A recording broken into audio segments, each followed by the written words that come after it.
Alors je suis à Mérida, enfin, la capitale de l'Extrémadure et ville romaine. Je vais tout faire une visite complète de cette ville-là, magique, avec des ruines. Puis ce qui est le fun avec cette ville-là, c'est que tous les vestiges romains, qui datent de 100 ans avant Jésus-Christ, tous ces vestiges-là sont rassemblés au même endroit. Donc, si vous venez à Mérida, c'est facile à visiter parce que tout est proche. Ce qui est intéressant aussi, c'est que l'albergue est situé juste à côté du pont romain, du fameux pont romain que vous allez voir, qui est extraordinaire, et qui a été construit, qui a été aménagé, l'albergue, dans un ancien moulin qui a été restauré. Alors c'est génial, on est super bien situé dans un ancien moulin. Je vais vous montrer ça. Alors voici mon albergue, très bien accueilli par Javier.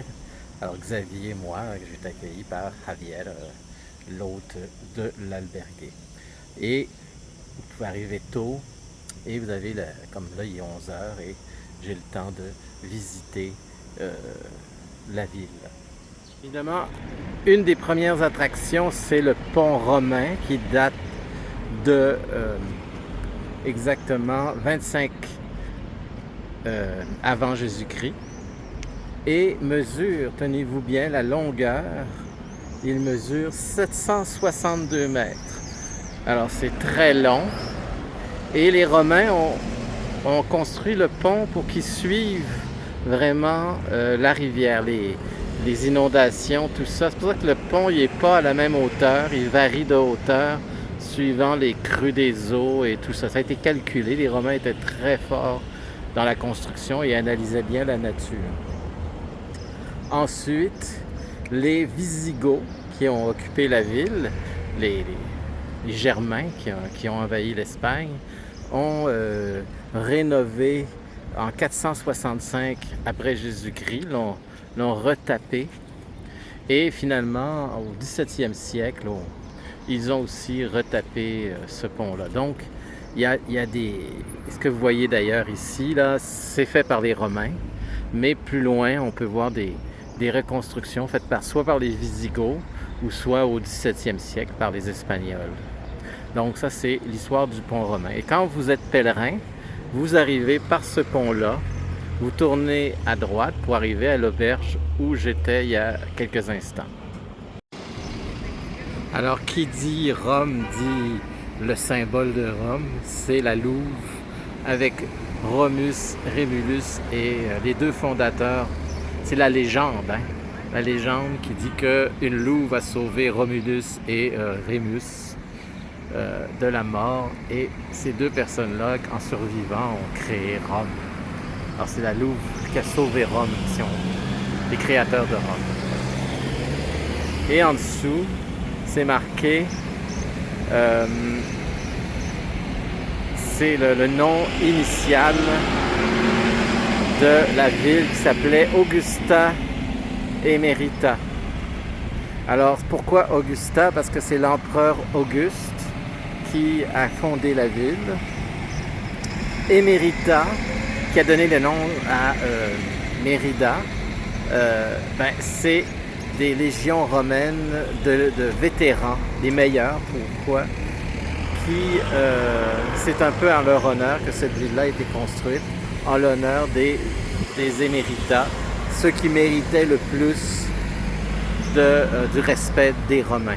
Émérita pour émérite. Alors, comme je l'ai dit, c'est l'empereur Auguste qui a fondé la ville. C'est pour ça Augustus Emerita. Et c'est 100 ans avant Jésus-Christ que ça a été créé. Évidemment, il n'y a pas que des vestiges romains. Ici, je suis sur la place de l'Espagne. Alors, on est dans le plus style espagnol. Tout comme l'édifice en arrière. Il y a des beaux bâtiments. Tout est très joli à Mérida. Alors j'ai pris une passe pour voir toutes les attractions de Mérida. Et là, je suis en arrière de l'attraction majeure de la ville. On va commencer par le gros morceau. Rien de moins. Il y a plusieurs choses à voir quand même, très intéressantes, très impressionnantes. Parce que Mérida est le site, un des sites, évidemment, on ne parle pas de Rome, ni de l'Italie, ou si vous voulez vraiment voir ce qu'il y a de mieux au niveau vestiges romains, il faut aller à Rome. Mais si vous sortez de l'Italie, c'est vraiment à Mérida que vous allez retrouver les plus beaux vestiges romains.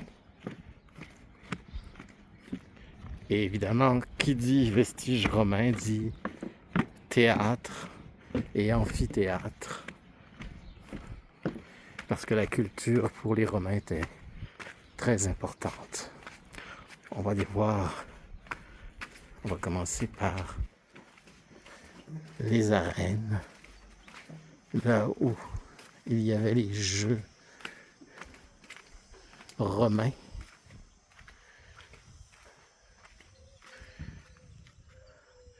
Alors c'est... quand on sait que ça fait plus de 2000 ans que ça a été fait, on est toujours impressionné par la beauté, la solidité quand même. 2000 ans, il faut le faire. Puis à travers l'histoire aussi, parce qu'il y a eu toute une histoire, comment ça a été conservé. Alors ça, c'est les arènes, ce qu'on appelle ici l'amphithéâtre. Mais le clou de Mérida, de Méridée, pardon. Je ne sais pas pourquoi je dis Méridée, c'est Mérida. Alors, on approche de cet exemple, ce chef-d'œuvre dans les théâtres romains.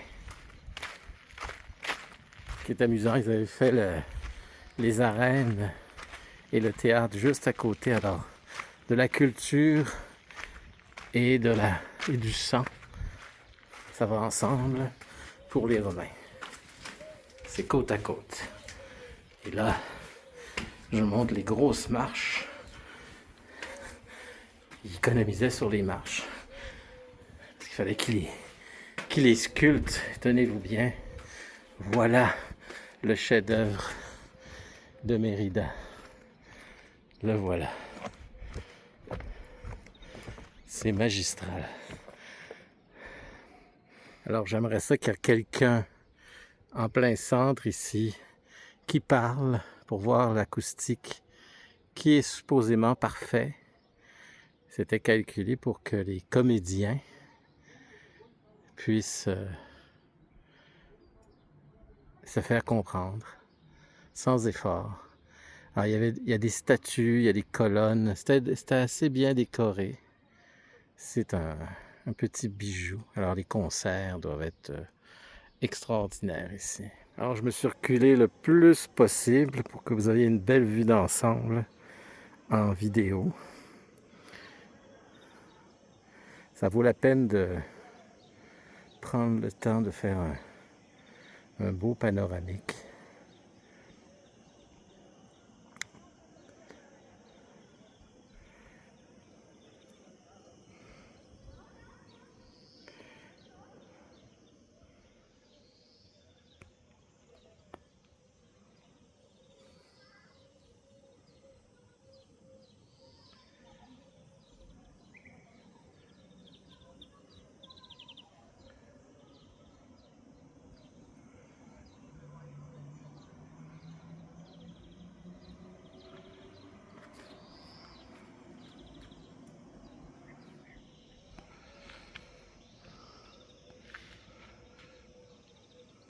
Un dernier panoramique avant de quitter les lieux de cet endroit magique du théâtre de Mérida.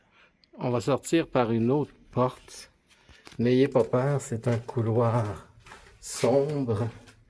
Alors, vous voyez, ça, c'est les places du bas. Il y avait creusé dans les passages.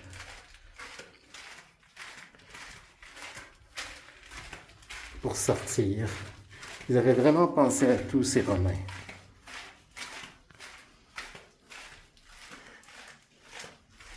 Façon efficace de sortir. Là, je suis dans l'illégalité. Je suis sur la Seine. Et comme il n'y a personne, j'en profite. Et je vais pouvoir faire mon test moi-même. Allô? Allô? La voix a l'air de porter. Ça, comme ça se peut pas. C'est comme si on parlait et que tout était dégagé. Le son est parfait. Être ou ne pas être, voilà la question. Voilà ma citation théâtrale pour l'éternité. J'ai pu faire mon 15 secondes de gloire devant un public absent. Je retourne dans les coulisses après avoir triché. Comme je dis, ça a été facile parce qu'il n'y a personne. Personne ne va me disputer. Quand je vous dis que les Romains avaient pensé à tout, vous voyez, il y a même un petit jardin derrière ce fameux théâtre. Et on pouvait relaxer en écoutant les oiseaux. Tranquillement. Alors, si vous êtes intéressé à venir à Mérida pour voir toutes les attractions, avoir une passe pour voir tout, ben c'est 17 €.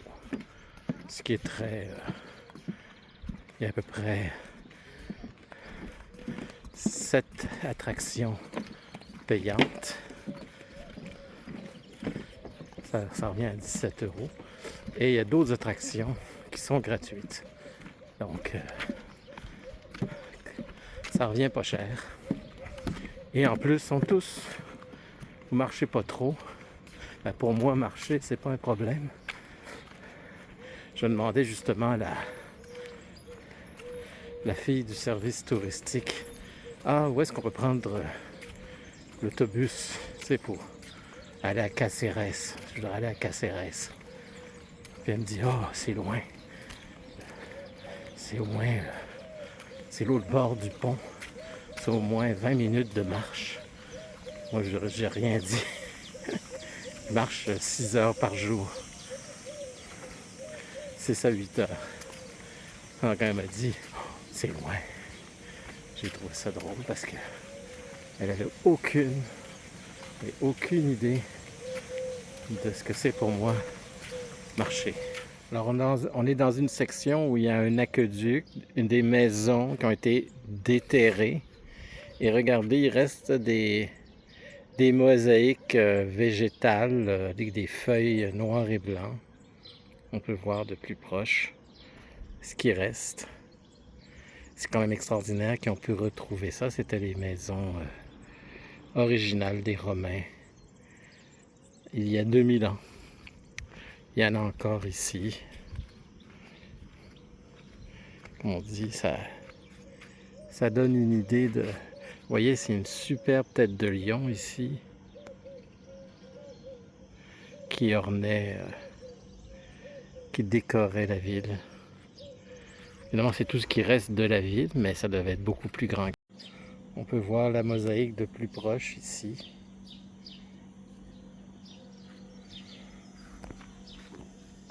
Je voulais juste préciser quelque chose quand je vous parlais de Augustus Emeritas. Augustus, c'est le nom de la ville, Augustus Emeritas. C'est qui a donné Emeritas Mérida.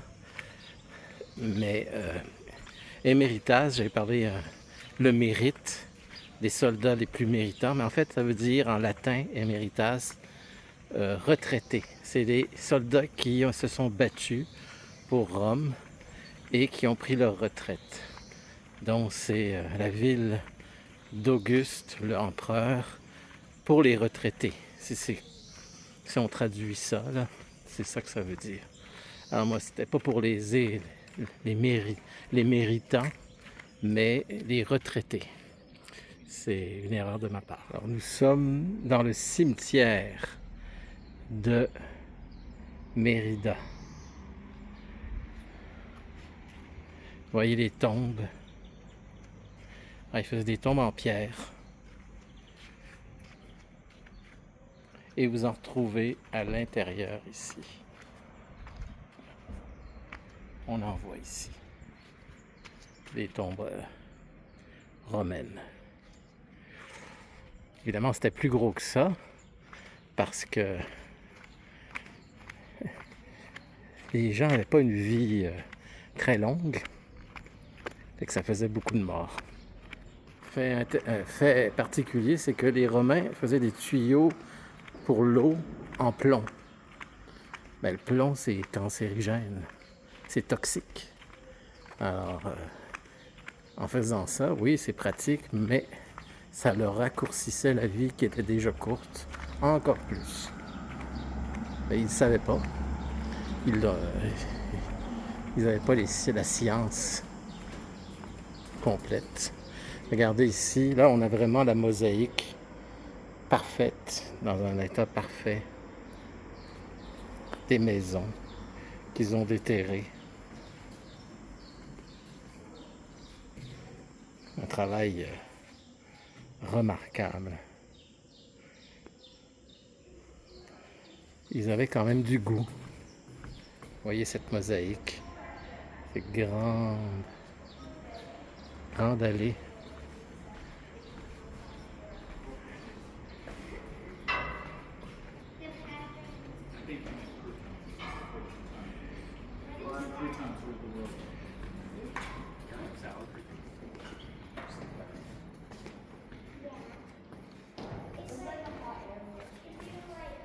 Très très beau motif.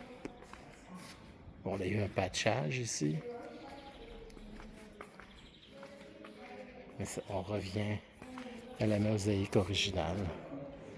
Avec des poissons. On est dans le thème aquatique. Les Romains adoraient l'eau. Pour eux, c'était très important. Les jeux d'eau. Vous voyez ici le jardin intérieur avec les colonnes tout le tour. Vous voyez pas tellement bien les colonnes, mais si je vous montre l'illustration, vous allez comprendre. Tout le tour, il y a les colonnes et le jardin intérieur avec ce qui reste de colonnes, évidemment. Alors, voici la déesse Diane que les Romains vouaient une croyance très forte.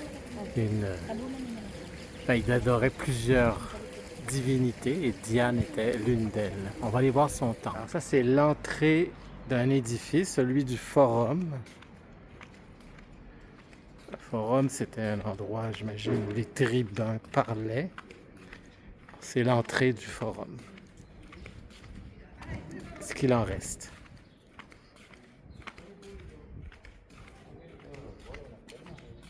En haut, vous avez deux gros médaillons, dont un à gauche, c'est Méduse, et à droite, c'est Jupiter. Et le forum ici, il reproduisait le même forum qu'il y avait à Rome. En fait, voilà ce qui en reste. Voilà le temple de la déesse Diane, pour montrer comment il l'aimait. Voici son temple. C'est immense. Et on peut même rentrer dedans.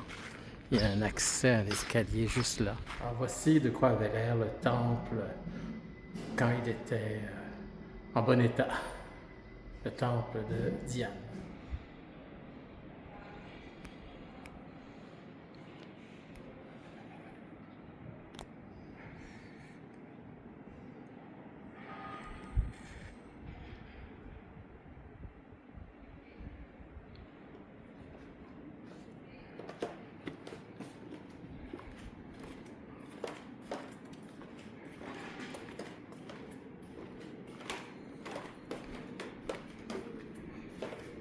C'est incroyable que après aussi longtemps, les colonnes, il y en a certaines qui sont très abîmées, mais que les colonnes, je pense qu'elles ont été remplacées, celles-là. Celle-là, celle-là et celle-là sont neuves. Mais les couronnes corinthiennes sont d'origine. C'est extraordinaire quand même. Elle devrait être en état, dans cet état-là. Avec la pluie, le temps, l'usure. C'est quand même encore en très bon état. Que ça tienne comme ça, là. Chapeau. La photo date de 1930 et regardez, les colonnes sont intégrées dans les édifices des maisons. C'est quelque chose. Il y a eu du travail pour sortir tout ça.